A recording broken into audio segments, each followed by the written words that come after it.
Okay, student, welcome in my YouTube channel, and we have taken some part of the grammar, and today we take the change the voice.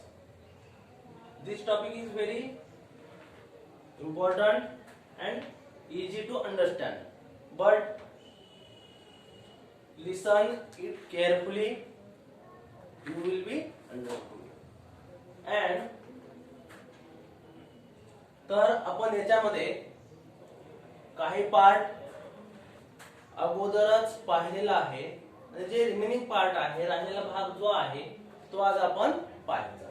त्याच्यामध्ये तुम्हाला माहितीच आहे की हे सोडवत असताना तुम्हाला टेन्स येणं अत्यंत आवश्यकता आहे किंवा टेन्स येणं अत्यंत आवश्यक आहे.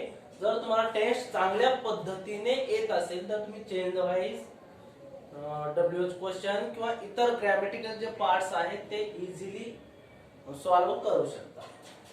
तर त्याच्यामध्ये आपण प्रेझेंट टेन्स काल पाहिलेला आहे, आज आपण पाहू पास्ट टेन्स.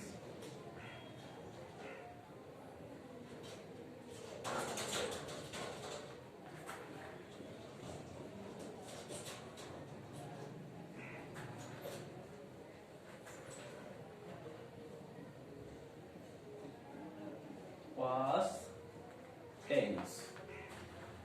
तर पास्ट टेन्स मध्ये स्ट्रक्चर असते ऍक्टिव्ह व्हॉइस. म्हणजे तुम्हाला माहिती आहे की ऍक्टिव्ह व्हॉइसचं सूत्र हे टेन्सचं सूत्र असतं. तर ते आपल्याला इथे लिहायचं आहे. Subject P2 O/OW. तर पहा, हे सब्जेक्ट करता, त्याच्यामध्ये सेकंड फॉर्म लिहायचं म्हणजे दिलेलंच असणार आहे, आणि ऑब्जेक्ट आणि OW इतर भाग आहे त्याचा. ओके, तर पॅसिव्ह व्हॉइसचं स्ट्रक्चर काय आहे पाहायचा. O plus was/were plus V3 plus OW plus by plus S/SC. आता हे झालं पॅसिव्ह व्हॉइसचं स्ट्रक्चर. तर याच्यानंतर आपल्याला एक्झाम्पल पाहायचं आहे. Active voice.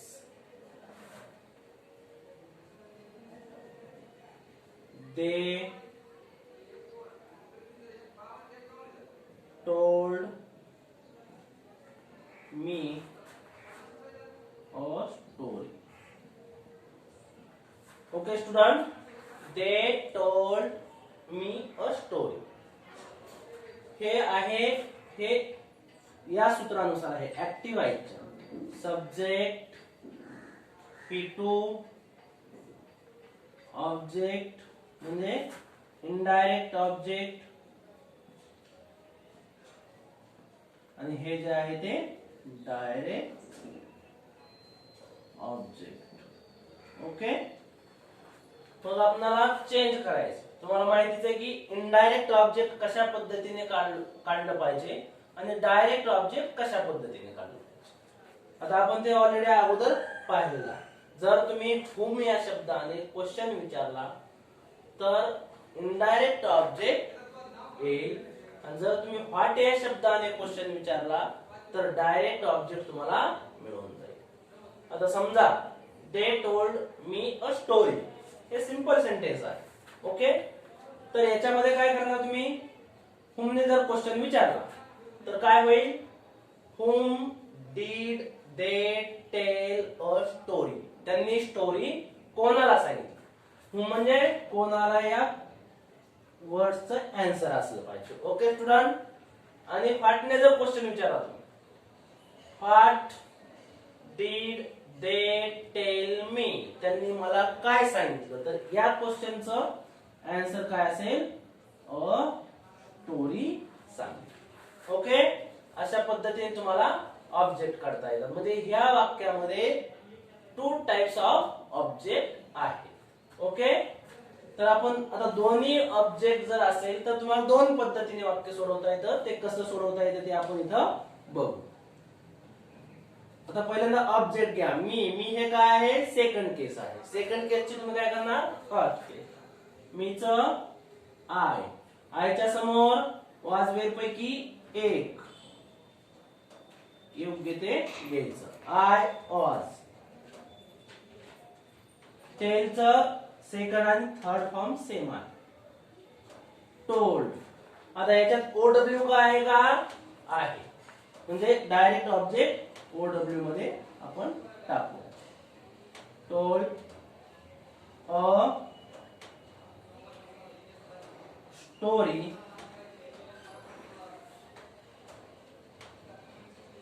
बाय देची सेकंड केस घ्यायची. देम. ओके स्टुडंट, आता हे झालं फर्स्ट टाइप. आता सेकंड टाइप, जर 2 ऑब्जेक्ट असतील, 2 ऑब्जेक्ट असतील तर तुम्हाला 2 पद्धतीने वाक्य सोडवता येतं आणि प्रत्येक वाक्य हे तुमचं बरोबर असेल जर तुम्ही करेक्ट सोडवलं तर. A story. आता अ स्टोरी घेतल्यानंतर म्हणजे इथं ऑजवेल पैकी आपल्याला एक गावं लागतं. मग a story was. Third form काय आहे, टेलचं टोल्ड. राहिलं काय याच्यामध्ये, मी. त्याच्यानंतर तुम्ही काय करणार, बाय घेऊन फर्स्ट केस जे सुरुवातीला आहे ते सब्जेक्ट. इथं काय आहे, देचं दे. म्हणजे तुम्ही काय केलं, इथं 2 प्रकारे वाक्य बनवलं. एकदा सब्जेक्ट इनडायरेक्ट ऑब्जेक्ट घेऊन वाक्य बनवलं, एकदा डायरेक्ट ऑब्जेक्ट घेऊन वाक्य बनवलं. अशा पद्धतीने तुम्हाला सिंपल पास्ट टेन्स मध्ये चेंज वाईज कन्वर्ट करता येते किंवा चेंज करता येतो. म्हणजेच काय असतंय, एक वाक्य जिथं सब्जेक्ट महत्वाचा असतो तिथं ऍक्टिव्ह व्हाइस, जिथं ऑब्जेक्ट महत्वाचा असतो तिथं पॅसिव्ह व्हाइस. म्हणजे कर्ता जो आहे तो पॅसिव्ह असला पाहिजे आणि जे ऑब्जेक्ट आहे ते इथं ऍक्टिव्ह असलं पाहिजे. तर याच्यानंतर आपण पुढच्या टेन्सचं एक्झाम्पल पाहूया. आता मी हे क्लीन करतो.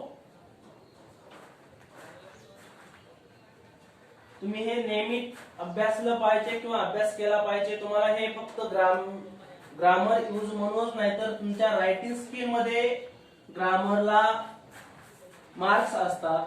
तुम्ही तुमचं लेटर असेल, डायलॉग असेल, लाईव्ह इंग्लिश असेल किंवा जे रायटिंग स्किलचा भाग असेल त्याच्यामध्ये तुम्ही किती ग्रॅमॅटिकल यूज करता सेंटेन्स त्यानुसार तुम्हाला मार्क्स देखील ऍड होत असतात. आता हे पास्ट टेन्स मध्ये सिंपल पास्ट बघितलं. आता आपण पास्ट कंटिन्युअस टेन्स मीन्स चालू भूतकाळ. याचं ऍक्टिव्हाइजचं स्ट्रक्चर जे आहे ते subject was oblique were plus before plus oblique OW. Okay student, तर पॅसिव्हाइजचं काय सगळ्यात महत्वाचं स्ट्रक्चर आहे. स्ट्रक्चर नुसार आपल्याला वाक्य सोडवायचे असतात आणि तुम्ही ते घरी टेक्स्ट बुक मधले आपल्या या टेन्स मध्ये बसणारे ऍक्टिव्हाइजच्या सूत्रामध्ये बसणारे वाक्य शोधा आणि त्यानुसार तुम्ही काय करा, सोडवा. तर पॅसिव्हाइजचं सूत्र काय याचं, ओ प्लस ऑज oblique were plus being plus P3 plus OW plus by plus S oblique SC. Okay student, तर ऍक्टिव्हाइजचं वाक्य दिलेलं असेल किंवा पॅसिव्हाइजचं दिलेलं असेल तर आपल्याला ते ऍक्टिव्हाइज मध्ये त्याचं चेंज करता आला पाहिजे. आता हे ऍक्टिव्हाइजचं वाक्य आपण पाहू कसं करायचं ते.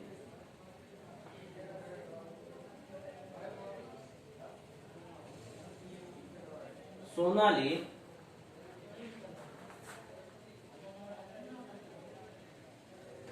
was learning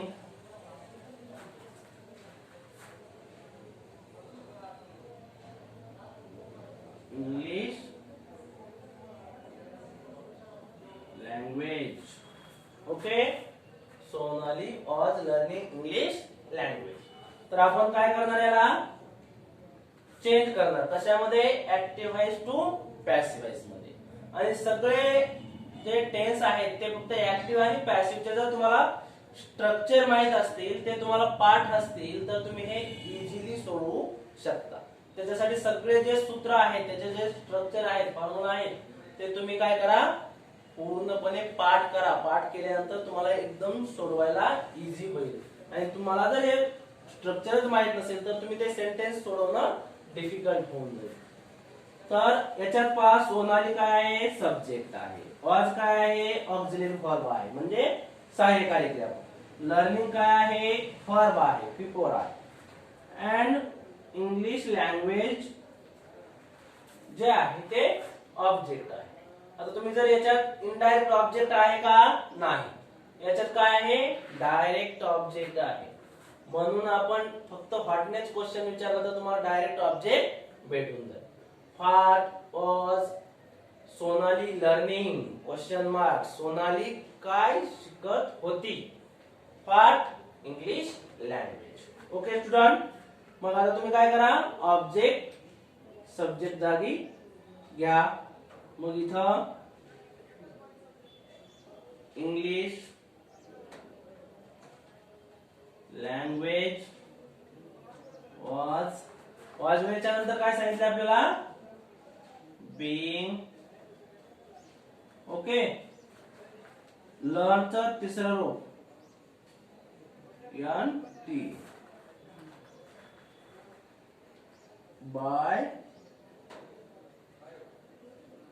Sonali.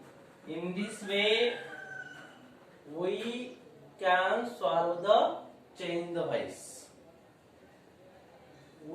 This is very easy way to solve to change the voice.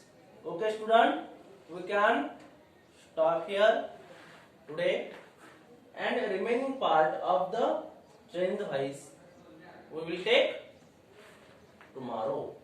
Okay, thanks.